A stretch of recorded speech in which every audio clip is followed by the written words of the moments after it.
नमस्कार साथियों। आजकल आप लोग एक नाम काफ़ी में चर्चा में सुन रहे होंगे। ये नाम है आरसीपी सिंह का। और आप देखते हैं कि बिहार राज्य से राज्यसभा सदस्य हैं। और जो बिहार के मुख्यमंत्री हैं ना, नीतीश कुमार, इनका काफ़ी करीबी भी माना जाता है। क्या है? नीतीश कुमार का करीबी भी माना जाता है इन्हें। तो आज हम लोग इनके बारे में एक सामान्य जानकारी देख लेंगे और क्यों चर्चा में है इस पर भी थोड़ी बहुत बात कर लेंगे। तो आप लोग अपनी स्क्रीन के सामने देख भी रहे होंगे, इनका परिवार भी देख रहे होंगे। देखिए, इनकी दो बेटियां हैं और आप देखिए ये इनके और परिवार है। और ये नीतीश कुमार, आप समझ सकते हैं कितना खास हैं। और बिहार राज्य की बात करें तो पटना इसकी राजधानी है बिहार की। और आप देखेंगे तो यहाँ विधानसभा में अगर आप सीटें देखें तो आप देखेंगे कि 243 सीटें विधानसभा में हैं। विधान परिषद में 75 सीटें हैं, राज्यसभा में 16 सीटें हैं और लोकसभा में 40 सीटें हैं। जो राज्यसभा सदस्य का चुनाव होता है ना, अगर आपको राज्यसभा सदस्य बनना होता है तो आपकी उम्र कम से कम 30 साल होनी चाहिए। और राज्यसभा सदस्य के लिए चुनाव होता है किन के द्वारा? विधायकों के द्वारा। विधायक इनका चुनाव करते हैं, एमएलए इनका चुनाव करते हैं। अब आप कहेंगे विधायक का चुनाव किस तरह से होता है? तो इसका चुनाव डायरेक्ट जनता के द्वारा होता है। इसका चुनाव मतदाता करते हैं। जिनकी उम्र 18 साल हो चुकी होती है, उनका वोटर सूची में नाम जुड़ चुका होता है और वो लोग वोट डालने भी जाते हैं। तो ये भी आप लोग याद रखिए। और बिहार से लगे हुए अगर राज्य देखें तो उत्तर प्रदेश हो गया, झारखंड और पश्चिम बंगाल। इसकी अंतर्राष्ट्रीय सीमा नेपाल से लगती है, नेपाल पड़ोसी है। आरसीपी आरसीपी सिंह, इनका पूरा नाम है रामचंद्र प्रसाद सिंह और इनका जन्म नालंदा जिले के मुस्तफापुर में 6 जुलाई 1958 को हुआ था। उनके पिता का नाम सुखदेव नारायण सिंह और माता का नाम दुख लालू देवी। और आरपी सिंह कुर्मी जाति से आते हैं। और नीतीश कुमार भी आप सभी जानते हैं कि कुर्मी समाज से ही आते हैं। आरसीपी सिंह की शादी 1982 में गिरिजा देवी से होती है। और आरसीपी सिंह की दो बेटियां हैं।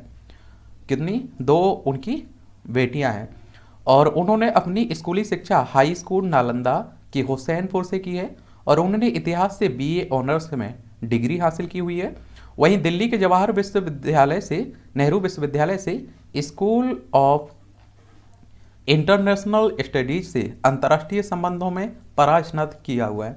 1984 में सिविल सर्विस ज्वाइन की। और रामचंद्र यूपी कैडर के आईएएस भी रहे हैं, आईएएस अधिकारी रहे हैं। यूपीएससी आप सभी जानते हैं, सिविल सर्विस की बात कर रहे हैं। और आपको बता दें कि 1996 में जब नीतीश कुमार केंद्र में अटल बिहारी वाजपेयी सरकार में मंत्री थे तो उसी दौरान उनकी नज़र आरसीपी सिंह पर पड़ी। और इस दौरान उत्तर प्रदेश कैडर के आईएएस अधिकारी आरसीपी सिंह केंद्रीय मंत्री बेनी प्रसाद वर्मा के निजी सचिव के तौर पर काम कर रहे थे। इसके बाद नीतीश कुमार जब रेल मंत्री बने तो उन्होंने आरसीपी सिंह को अपना विशेष सचिव बना लिया।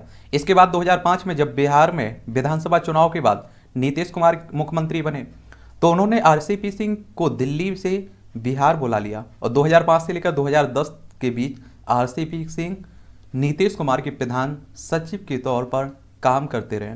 और इस दौरान पार्टी में आरसीपी सिंह की मजबूत पकड़ हो गई। और आरसीपी सिंह 2010 में आईएएम की सेवा से समय से पहले रिटायरमेंट ले लेते हैं। और इसके बाद नीतीश कुमार ने उन्हें राज्यसभा भेज दिया। 2015 में एक ऐसा भी समय आया जब नीतीश कुमार ने लालू प्रसाद के साथ हाथ मिला लिया। और बताया जाता है कि नीतीश कुमार और लालू प्रसाद के एक साथ लाने में चुनावी रणनीतिकार प्रशांत किशोर की बड़ी भूमिका थी। और फिर आप देखते हैं कि 2017 में लालू प्रसाद और नीतीश का गठबंधन टूट जाता है। भारतीय जनता पार्टी के साथ शामिल हो जाते हैं नीतीश कुमार। 2015 में विधानसभा चुनाव में महागठबंधन को जीत के बाद ऐसा वक्त था जब जेडीयू में प्रशांत किशोर का ग्राफ तेजी से ऊपर बढ़ रहा था और आरसीपी सिंह पार्टी में हाशिए पर चले गए थे। हालांकि 2016 में नीतीश कुमार ने उन्हें दोबारा आरसीपी सिंह पर भरोसा जताया, उन्हें राज्यसभा के लिए नामित किया। और 2019 के लोकसभा चुनाव से पहले नीतीश कुमार और प्रशांत किशोर के बीच टकराव की स्थिति पैदा हुई और जिसके बाद प्रशांत किशोर को जेडीयू से बाहर का रास्ता दिखा दिया गया। इसके बाद एक बार फिर से पार्टी में आरसीपी सिंह की पकड़ मजबूत हुई और 2021 में आपने देखा होगा कि नरेंद्र मोदी मंत्रिमंडल में शामिल हो गए। और कहते हैं कि जितने नीतीश कुमार के खास हैं उतना ही बीजेपी के खास हैं। और आप देखेंगे कि 2016 से 2022 तक, क्योंकि आप सभी को मालूम है कि 6 साल का कार्यकाल होता है राज्यसभा का, तो इनका कार्यकाल खत्म हो रहा है। अब चर्चा में इसलिए बने हुए कि नीतीश इन्हें राज्यसभा के लिए भेजते हैं या नहीं भेजते हैं, और नहीं भेजते हैं तो किस साल में ये राज्यसभा पहुंचेंगे या नहीं पहुंचेंगे, क्या बीजेपी की मदद लेंगे। क्योंकि आप सभी जानते हैं अगर ये राज्यसभा सदस्य नहीं बने या फिर लोकसभा सदस्य नहीं बने तो इन्हें 6 महीने के अंडर में जो कैबिनेट मंत्री हैं ना वो हट जाएंगे, इन्हें रिजाइन देना पड़ेगा वरना हटा दिया जाएगा। और आप देख सभी जानते भी होंगे अगर आपको कैबिनेट में मंत्री बनना है या प्रधानमंत्री बनना है तो आपको राज्यसभा या लोकसभा से सदस्य होना जरूरी रहता है। और अगर आप लोग सदस्य नहीं है तब भी आप लोग प्रधानमंत्री भी बन सकते हैं, कैबिनेट मंत्री भी बन सकते हैं, लेकिन 6 महीने के अंदर में 6 महीने के अंदर आपको चुनना जरूरी होता है, आपका सदस्य बनना जरूरी होता है। यही राज्यों में भी लागू होता है। अगर आप देखिए कई राज्यों में नीतीश कुमार को ले लीजिए, ये विधान परिषद से आते हैं, और आप देखिए कि जिस समय अगर आपको मुख्यमंत्री बनना है या मंत्री बनना है राज्यों में तो उस समय भी आप देखेंगे आपको सदस्य होना जरूरी नहीं है विधानसभा विधान परिषद का, लेकिन सदस्य बनने के 6 महीने के अंदर आपको सदस्य बनना अनिवार्य हो रहता है। और इसके कई उदाहरण देखने को मिले जाएंगे। उद्धव ठाकरे जब मुख्यमंत्री बने थे वो किसी भी सदन के सदस्य नहीं थे, और इसी तरह ममता बनर्जी आपने देखा होगा चुनाव हार गई थी, और आपने देखा होगा फिर क्या देखा होगा कि वो एक सीट उन्होंने खाली करवाई थी विधानसभा की, फिर उससे चुनाव लड़ा था। 6 महीने के अंदर ये सब कुछ हुआ था। पुष्कर सिंह धामी 2022 के चुनाव में देख लीजिए आप लोग, वो अपनी सीट हार गए फिर भी मुख्यमंत्री बने, फिर उन्होंने सीट एक खाली करवाई उससे चुनाव लड़ा। तो ये रहता है। चलिए देखते हैं, आने वाला समय भी बताएगा कि ये जा रहे हैं राज्यसभा या नहीं जा पा रहे हैं।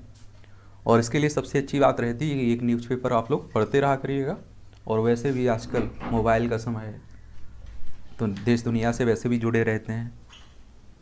खैर और बताइए किसी के बारे में बात करनी हो, नेता के बारे में, इस तरह के चर्चित व्यक्ति के बारे में।